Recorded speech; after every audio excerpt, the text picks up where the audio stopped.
আসসালামু আলাইকুম বন্ধুরা, কেমন আছেন আপনারা? আশা করি ভালো আছেন। চলুন আজকের আপনাদের সঙ্গে একটি রেসিপি নিয়ে হাজির হলাম, পটল পোস্ত। আপনারা তো পটল পোস্ত বাড়িতে বানিয়ে খেয়েছেন, একবার এইভাবে ট্রাই করুন।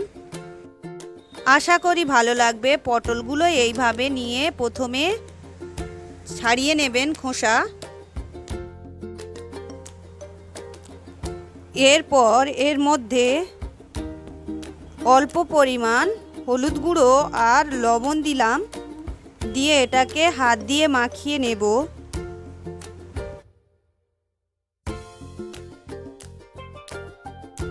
লঙ্কা হলুদ মাখিয়ে নিয়ে এরপর একটি কড়াতে তেল গরম করে নিয়েছি।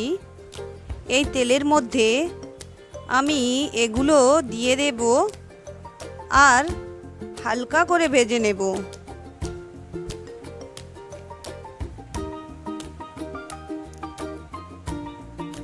একটি একটি করে উল্টে দিলাম।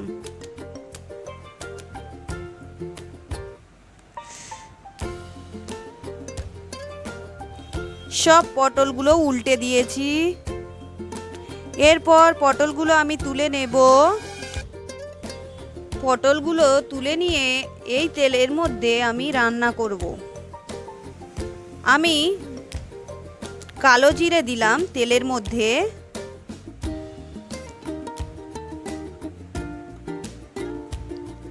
দুটো তেজপাতা দিলাম।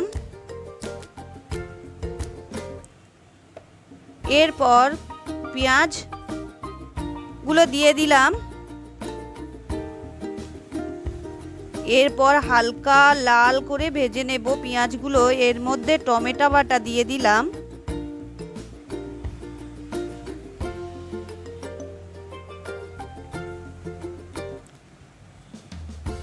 আদা বাটা দিলাম,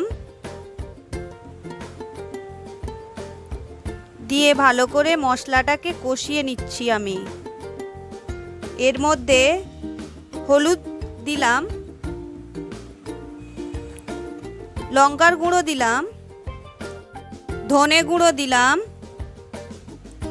দিয়ে মশলাটাকে ভালো করে কষিয়ে নেব। একটি পেস্ট বানিয়ে রেখেছি, সর্ষে, পোস্ত আর কাঁচা লঙ্কা দিয়ে পেস্ট বানিয়ে রেখেছি। এই পেস্টটা এর মধ্যে দিয়ে দেব, দিয়ে একটু কষিয়ে নিয়ে এর মধ্যে আমি